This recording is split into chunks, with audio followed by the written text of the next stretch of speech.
میں پادری رضوان شہزاد پریسبیرین چرچ سے آپ سب سے مخاطب ہوں۔ خداوند کا پاک کلام سیکھنے کے لیے ہم خداوند کے پاک کلام کو کھولیں گے اور ہمارے لیے آج کی تلاوت نئے عہد نامے میں سے متی رسول کی معرفت لکھا گیا انجیلی بیان، اس کا 3 باب 17 آیت۔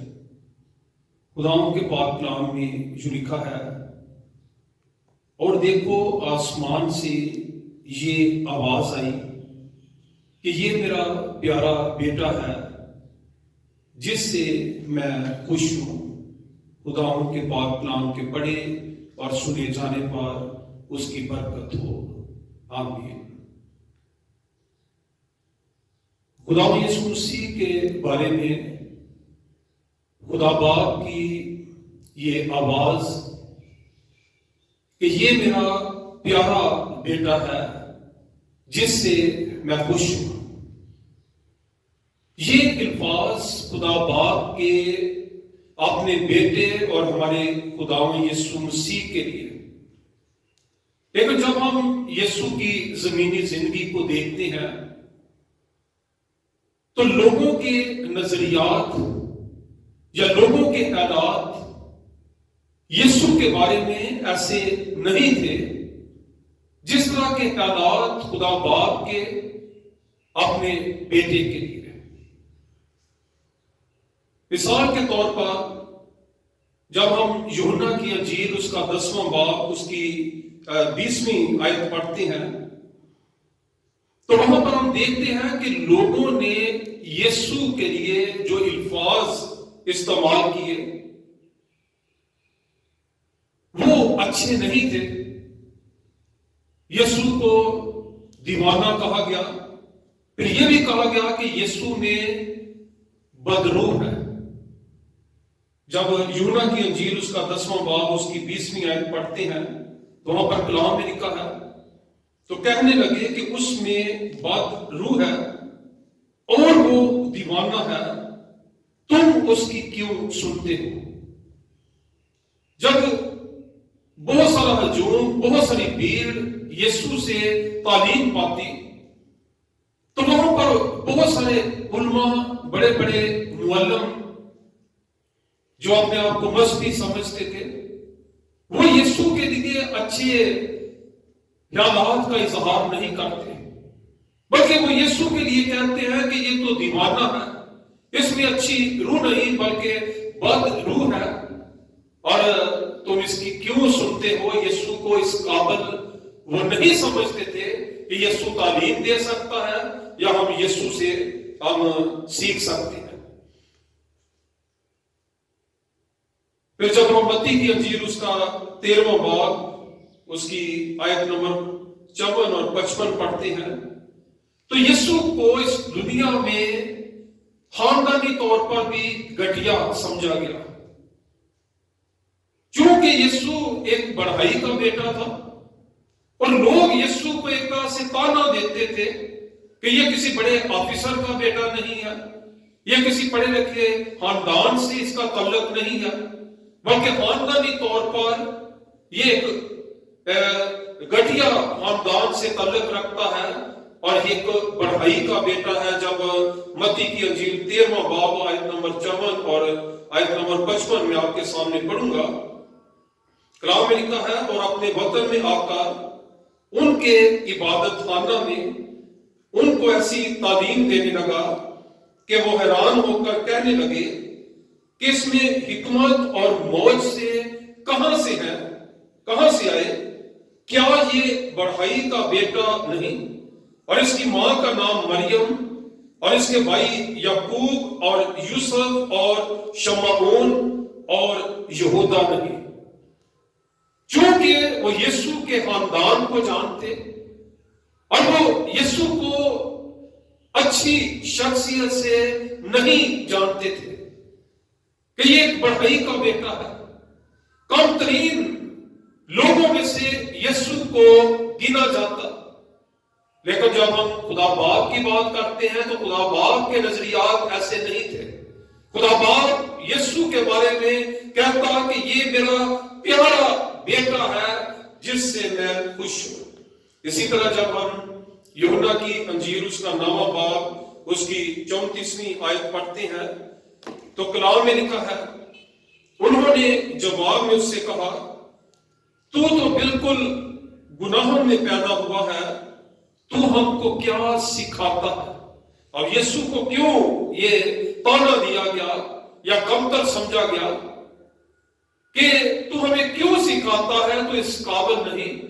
انہوں نے کہا کہ تو گناہ میں پیدا ہوا ہے، چونکہ ایک کنواری سے پیدا ہونا وہ گناہ سمجھتے تھے۔ وہ اس بات کو، اس حقیقت کو نہیں جان پاتے یا جان پانے کی کوشش نہیں کرتے کہ وہ کنواری جو ہے وہ کسی جسمانی عمل سے نہیں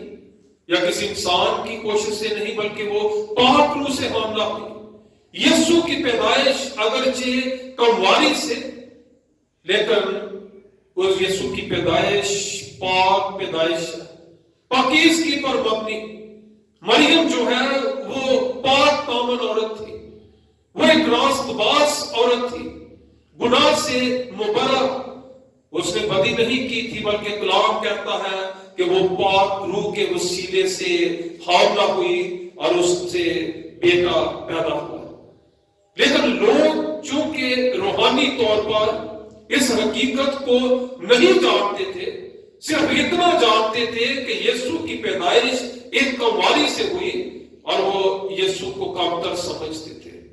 یسوع کو گناہ کی حالت میں پیدا ہونے والا انسان سمجھتے تھے۔ لیکن جب ہم خدا باپ کی بات کرتے ہیں، خدا باپ یسوع کے بارے میں کہتا کہ یہ میرا پیارا بیٹا ہے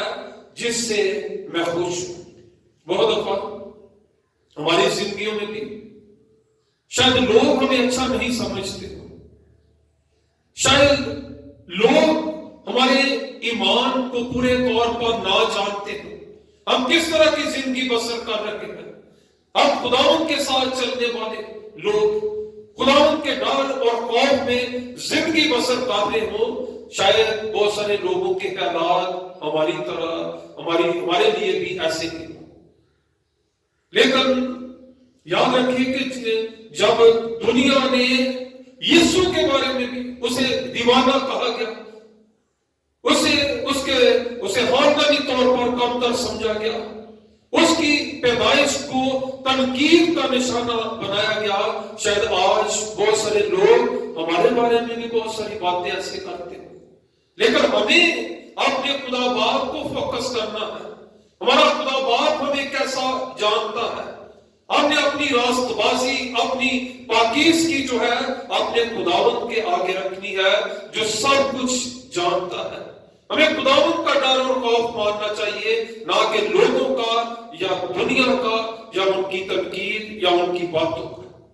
بہت سارے لوگ دوسرے لوگوں کو ان کی ظاہری شخصیت کے حوالے سے، ان کی رنگت کے حوالے سے یا ان کے جسمانی طور پر جو ہے ظاہری طور پر جس طرح سے نظر آتے ہیں، ان کے رنگ روپ کے حوالے سے بہت دفعہ ہم گھٹیا سمجھتے ہیں، کمتر سمجھتے ہیں۔ ہم ان کی رنگت کو دیکھتے، ان کے فیچرز کو دیکھتے، ان کی قد و قامت کو دیکھتے، پھر ان کے بارے میں ایک نظریہ قائم کرتے ہیں، لیکن خداوند کا یہ معیار نہیں ہے۔ شاید خاندانی طور پر بھی لوگوں کے آگے ہم کمتر ہو، لیکن ہم اپنے خدا باپ کے آگے ہم کمتر نہیں ہو سکتے۔ ہمارے لیے یہ خوشی کا مقام، اور سب سے پہلی بات خداوند کے کلام میں سے جو ہمارے لیے برکت کا باعث ہے، کسی کا رنگ گورا ہے یا کالا ہے، کسی کا قد لمبا ہے یا چھوٹا ہے، یا ہمارے فیچرز کس طرح کے ہیں، ظاہری طور پر ہم کس طرح سے نظر آتے ہیں، اچھے برے یا کس طرح سے۔ جب پیدائش کی کتاب اس کا پہلا باب اس کی 26ویں آیت پڑھتے ہیں تو یاد رکھیں کہ خداوند نے ہر ایک انسان کو اپنی شبیہ پر پیدا کیا ہے، اور یہ حوالہ میں آپ کے سامنے پڑھوں گا، پیدائش پہلا باب اس کی 26ویں آیت۔ پھر خدا نے کہا کہ ہم انسان کو اپنی صورت پر اور اپنی شبیہ کی مانند بنائیں گے۔ یہ حوالہ صرف جسمانی طور پر خوبصورت نظر آنے والے لوگوں کے بارے میں نہیں ہے، بلکہ خداوند کا یہ پلان، خداوند کا یہ منصوبہ ہر ایک انسان کے لیے، تمام بنی نوع انسان کے لیے۔ ہماری رنگت کیسی ہے، ہماری قد و قامت کیسی ہے، ظاہری طور پر ہم کس طرح سے نظر آتے ہیں، ہر انسان کے بارے میں کلام کہتا ہے کہ خداوند نے یہ منصوبہ بنایا کہ میں اپنی شبیہ پر، اپنی شبیہ کی مانند بناؤں گا۔ پھر پیدائش پہلا باب اس کی 27ویں آیت میں لکھا ہے، اور خدا نے انسان کو اپنی صورت پر پیدا کیا اور خدا کی صورت پر اس کو پیدا کیا، نار و ناری ان کو پیدا کیا۔ خواہ کوئی مرد ہے، کوئی عورت ہے، چاہے کوئی پڑھا لکھا ہے یا ان پڑھ ہے، چاہے ہم شہر میں رہتے ہیں یا دیہات میں رہتے ہیں، ہر انسان کے بارے میں، ہم امیر ہیں یا غریب ہیں، ہمارا کسی طرح کا بھی خاندانی پس منظر، ہر انسان کے بارے میں لکھا ہے کہ خداوند نے انسان کو اپنی شبیہ پر اور اپنی صورت پر پیدا کیا۔ خداوند کسی بھی انسان کو اس کی شکل و صورت یا رنگت کی وجہ سے خداوند کم تر نہیں سمجھتا۔ میں اور آپ خداوند کے آگے یکساں رتبہ رکھتے ہیں، ہمارا ایک ہی مقام، اور کیونکہ خداوند نے سب کو، مجھے اور آپ کو اپنی صورت پر پیدا کیا۔ وہ لوگ جو دوسروں کی باتوں سے ہرٹ ہوتے ہیں، یاد رکھیں کہ ہمیں ہمیشہ خوشی منانی چاہیے۔ شاید لوگ ہمارے لیے اچھے تاثرات نہ رکھتے ہوں، لیکن ہمارا خداوند جس نے ہمیں اپنی صورت پر، اپنی شبیہ پر بنایا ہے، خداوند کبھی بھی ہم کو کم تر نہیں سمجھتا۔ یسایہ کے صحیفے میں ہر ایک کے بارے میں لکھا ہے، دیکھ میں نے تیری صورت اپنی ہتھیلیوں پر کھود رکھی ہے اور تیری شہر پناہ ہمیشہ میرے سامنے ہے۔ اگر ہم خداوند کا ڈر اور خوف رکھنے والے، اگر ہم ایماندار ہیں، اگر ہم خداوند کے پیچھے چلنے والے، خداوند کی پاک مرضی کے مطابق زندگی بسر کرنے والے، تو خداوند کے آگے ہماری اہمیت کیا ہے؟ خداوند کہتا ہے کہ میں نے تیری صورت اپنی ہتھیلیوں پر کھود رکھی ہے۔ پھر یرمیہ نبی کا صحیفہ اس کا 31واں باب اس کی 30ویں آیت جب ہم پڑھتے ہیں تو وہاں پر لکھا ہے، خداوند قدیم سے تجھ پر ظاہر ہوا اور کہا کہ میں نے تجھ سے ابدی محبت رکھی، اسی لیے میں نے اپنی شفقت تجھ پر بڑھائی۔ بہت دفعہ ہم انسانوں کی شفقت سے، انسانوں کی محبت سے ہم محروم ہو جاتے، لیکن خداوند ہم سے نہ صرف محبت کرتا بلکہ ہر ایک سے محبت کرتا ہے، اور خداوند ایک جیسی محبت رکھتا ہے۔ پیدائش کی کتاب اس کا جب 18واں باب ہم پڑھتے ہیں تو وہاں پر ابراہیم اور سارہ کے بارے میں، اور سارہ کو جب، اور ابراہیم کو خداوند نے جب یہ کہا کہ اگلے سال میں موسم بہار میں آؤں گا اور میں اپنے مقررہ وقت پر تجھے اولاد دوں گا، اپنے وعدے کو پورا کروں گا، تو سارہ نے جب پیچھے سن رہی تھی تو کلام کہتا ہے کہ وہ ہنس پڑی، اس کو یہ مذاق لگا، اس لیے کہ اس وقت ابراہیم اور سارہ اولاد پیدا کرنے کی صورت میں جسمانی طور پر جو ہے اس حالت میں نہیں تھے۔ اسے یہ بات جو ہے وہ مذاق لگی، لیکن وہاں پر ہم دیکھتے ہیں کہ اس سے پہلے کہ خداوند انہیں اولاد دے،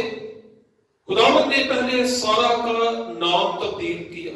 خداوند نے کہا کہ آج سے یہ ساری نہیں بلکہ اس کا نام سارا ہوگا۔ اس وقت وہ بانجھ پن کی حالت میں تھی۔ آج کے دور میں بانجھ پن کی حالت میں عورتوں کو کم تر سمجھا جاتا، بہت سارے غلط نظریات ان کے بارے میں قائم کیے جاتے، بہت دفعہ تانے دیے جاتے ہیں، بہت دفعہ انہیں ہرٹ کیا جاتا۔ لیکن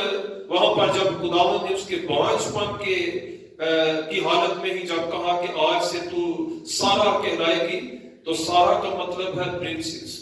اس حالت میں بھی خداوند کی نظر میں سارا کی حیثیت کہ خداوند کہہ رہا ہے یو آر مائی پرنسس۔ خداوند اسے ایک بلند مرتبہ، ایک بڑی حیثیت دے رہا ہے، خداوند اسے کم تر نہیں سمجھ رہا۔ پھر اس کے بعد خداوند کلام کرتا ہے اور خداوند کہتا ہے کہ اگلے سال موسم بہار میں دوبارہ آؤں گا، اور خداوند کہتا ہے کہ میں اپنے اس وعدے کو جو ہے میں پورا کروں گا۔ حنا کے بارے میں بھی، حنا جب بے اولاد تھی تو فنہ کے بارے میں خاص طور پر لکھا ہے کہ وہ اس کو ہر وقت چھیڑتی تھی، تنگ کرتی تھی، اس کی محرومی کے باعث جو ہے وہ اس کے لیے بری بری باتیں کہتی تھی۔ حنا جو ہے وہ روتی اپنی محرومی کے باعث جو ہے وہ دکھ کی حالت میں، لیکن خداوند حنا کو خداوند کم تک نہیں سمجھتا۔ خداوند حنا سے پیار کرتا تھا۔ حنا کی وہی حیثیت تھی جو دیگر عورتوں کی جو کہ سب بے اولاد تھی، اور جب حنا خداوند کی حضوری میں جاتی ہے خداوند اسے حقیر نہیں سمجھتا، خداوند اس کی کمزوری یا محرومی کا تانا نہیں دیتا، یا اس کی کمزوری یا اس محرومی کی وجہ سے خداوند کم تک نہیں سمجھتا۔ خداوند اس کی دعا کو قبول کرتا ہے، اور حنا وہ بلیسڈ عورت ہے کہ خداوند نے اسے سیمول جیسا بیٹا جو ہے خداوند نے دیا۔ نہ صرف اولاد دی بلکہ سیمول جیسا بیٹا جو پیدائش سے پہلے ہی خداوند کے لیے مسا کیا ہوا۔ خداوند اسے ایک بڑا کام لینا چاہتا تھا، اور خداوند جب اپنے ممسوح کو اس دنیا میں بھیجنا چاہتا تھا، خداوند نے حنا کا انتخاب کیا، اور حنا کے وسیلے سے سیمول کی پیدائش ہوئی۔ آج ایماندار ہوتے ہوئے شاید بہت دفعہ بہت سارے معاشروں میں جہاں پر ہم اقلیت میں رہتے ہوئے بہت ساری باتیں سننا پڑتی ہیں، بہت دفعہ ہمیں پریشانی میں بھی مبتلا ہونا پڑتا ہے بہت ساری باتوں کی وجہ سے، لیکن اگر ہم ایماندار ہیں تو ہمارا باپ، ہمارا روحانی باپ ہمارے بارے میں کیا سوچتا ہے، یا خداوند کا کلام ہمیں کیا حیثیت دیتا ہے۔ نئے عہد نامے میں جب ہم پڑھتے ہیں پطرس رسول کا پہلا عنوان، اس کا دوسرا باب، اس کی 9ویں آیت، خداوند کے نزدیک میری اور آپ کی کیا حیثیت ہے، یہاں پر بڑے ہی خوبصورت الفاظ، خوبصورت ٹائٹل، خوبصورت حیثیت ہمیں دی جاتی ہے۔ کلام میں لکھا ہے لیکن تم ایک برگزیدہ نسل، شاہی کہنوں کا فرقہ، مقدس قوم۔ یہاں پر ایک خوبصورت ٹائٹل، برگزیدہ نسل، ایمانداروں کو خداوند کا کلام قرار دیتا ہے۔ پھر خداوند کا کلام کہتا ہے کہ تم شاہی کہنوں کا فرقہ، پھر خداوند کہتا ہے مقدس قوم، اور کلام کہتا ہے اور ایک ایسی امت ہو جو خدا کی خاص ملکیت ہے، عام ملکیت نہیں، یا صرف ملکیت نہیں بلکہ جو خدا کی خاص ملکیت ہے، تاکہ اس کی خوبیاں ظاہر کرو، جس نے تمہیں تاریکی سے اپنی عجیب روشنی میں بلا دیا۔ ہمیں خداوند کی شکر گزاری کرنا چاہیے، جس طرح یسوع مسیح کو اس زمین پر لوگوں کے بہت ساری باتیں سننا پڑی جو حوصلہ شکن تھی۔ ایماندار ہوتے ہوئے ہمیں بھی اس دنیا میں رہتے ہوئے ہمیں بہت ساری ایسی باتیں سننا پڑے گی، بہت سارے ایسے حالات کا سامنا کرنا پڑے گا جو ہمارے لیے مایوسی پیدا کر سکتے، ہم اداس ہو سکتے، لیکن خداوند کا پاک کلام ہمارے ایمان کو تازہ کرتا، روحانی طور پر ہمیں تازگی بخشتا ہے، ہمیں ایمان کی مضبوطی عطا کرتا ہے، اور اس کی بنیاد کیا ہے کہ ہمارا روحانی باپ جو ہے وہ ہمیں کمتر نہیں سمجھتا۔ ہم کس خاندان سے ہیں، ہماری کیا شکل و شباہت ہے، کیسی رنگت ہے، قد و قامت کیسا ہے، ہمارا کیا پیشہ ہے، کس طرح کے گھروں میں رہتے ہیں، کہاں پر رہتے ہیں، خداوند کے آگے یہ ساری چیزیں جانچنے کا معیار نہیں ہے۔ یہ معیار دنیا کا ہو سکتا ہے لیکن ہمارے خداوند کا نہیں ہے۔ خداوند ہمیں پھر بھی جو ہے ہم سے پیار کرتا، ہمیں اہم جانتا، اور خداوند ہم سے نہ صرف محبت رکھتا بلکہ ابدی محبت رکھتا ہے۔ یاد رکھیں کہ خداوند کے آگے ہم اپنی اگر حیثیت کو جاننا چاہیں تو خداوند نے ہر انسان کو بنانے میں بڑی محنت کی ہے، نہ صرف اپنی شبیہ پر بلکہ اگر ہم دیکھیں ہر انسان کے بال جو ہے وہ ایک دوسرے سے مختلف ہے۔ چاہے کوئی جڑواں بھائی ہو، جڑواں بہن بھائی ہو، ایک ہی وقت میں انہوں نے پیدائش حاصل کی لیکن پھر بھی ان کے بال جو ہے وہ ایک دوسرے سے مختلف ہے۔ اسی طرح ہر شخص کا تھرڈ امپریشن جو ہے وہ ایک دوسرے سے مختلف ہے۔ خداوند نے ہر انسان کو محنت کر کے، خداوند نے ایک الگ حیثیت دے کر جو ہے خداوند نے ہمیں پیدا کیا ہے، اور ہمیں ان ساری باتوں کے لیے جو ہے ہمیں خداوند کی شکر گزاری کرنا چاہیے۔ اور جب ہم زبور نمبر 139 اس کی 14ویں آیت پڑھتے ہیں، یہاں پر زبور نویس خداوند کی شکر گزاری کرتا ہے۔ لوگ اس کے بارے میں کیا جانتے ہیں یا کیا کہتے ہیں یا کس طرح کے تاثرات رکھتے ہیں، وہ لوگوں کی پرواہ نہیں کرتا بلکہ خداوند کی شکر گزاری کرتا ہے۔ یہ الفاظ میں آپ کے سامنے پڑھنا چاہوں گا۔ کلام میں لکھا ہے، میں تیرا شکر کروں گا کیونکہ میں عجیب و غریب طور سے بنا ہوں، تیرے کام حیرت انگیز ہیں، میرا دل اسے خوب جانتا ہے۔ زبور نویس کہتا ہے کہ تو نے مجھے عجیب و غریب سے بنایا، میری پیدائش جو ہے وہ عجیب طریقے کے ساتھ جس میں تیری قدرت اور قوت شامل ہے، وہ خداوند کی شکر گزاری کرتا ہے۔ اپنی پیدائش کو، اپنی شخصیت کو ظاہری طور پر وہ جس طرح سے نظر آتا ہے، کہتا ہے خداوند یہ تیرا ایک حیرت انگیز کام ہے۔ وہ خداوند کے آگے شکر گزاری والا دل اور شکر گزاری کی روح رکھتا ہے۔ لوگ اس کے بارے میں کیا سمجھتے ہیں یا کیا خیالات رکھتے ہیں، وہ لوگوں کی پرواہ نہیں کرتا، خداوند کی شکر گزاری کرتا ہے۔ ہمیں بھی خداوند کی شکر گزاری کرنا چاہیے۔ خداوند نے جن خاندانوں میں ہمیں قائم کیا ہے، جن خاندانوں میں پیدا کیا، جن اداروں میں قائم کیا، خداوند نے جس طرح کے بھی گلی محلوں میں ہمیں رکھا، رہنے کے لیے جو خداوند نے چھت دے رکھی ہے، ہمیں خداوند کی شکر گزاری کرنا چاہیے۔ لوگ شاید کسی بھی وجہ سے ہمیں کمتر سمجھتے ہوں لیکن خداوند کے آگے ہم کمتر نہیں ہیں۔ اور جس طرح یسوع کے بارے میں ہمارے آسمانی باپ کے حالات کہ یہ میرا پیارا بیٹا ہے جس سے میں خوش ہوں، لیکن لوگوں کے حالات ایسے نہیں تھے۔ اسی طرح ہمیں بھی ایسے ہی رویے جو ہے ہمیں برداشت کرنے پڑیں گے۔ لوگ ہمارے بارے میں بھی ایسے تاثرات رکھ سکتے ہیں، ایسے حالات کا ہمیں سامنا کرنا پڑے گا، لیکن جس طرح یسوع اپنے باپ کی فرمانبرداری میں قائم رہا، لوگوں کی باتوں کی پرواہ نہیں کی، ایک ایماندار ہوتے ہوئے ہم جس معاشرے میں رہتے ہیں، ہم جس پیشے میں ہیں، جن خاندانوں میں خداوند نے رکھا ہے، ہمیں خداوند کے جلال کا وسیلہ بننا ہے، خداوند کے ڈر اور خوف میں زندگی بسر کرنی ہے، لوگوں کی باتوں پر دھیان نہیں کرنا، لوگوں کی باتوں سے مایوس نہیں ہونا، کیونکہ خداوند ہم سے پیار کرتا، خداوند کی نظر میں ہم اہم ہیں۔ اور آخری حوالہ جو ہے میں آپ کے سامنے پڑھوں گا، یوحنا کی انجیل اس کا 16واں باب اس کی 19ویں آیت۔ خداوند کے یہ ہمارے لیے الفاظ، اگر تم دنیا کے ہوتے تو دنیا اپنوں کو عزیز رکھتی،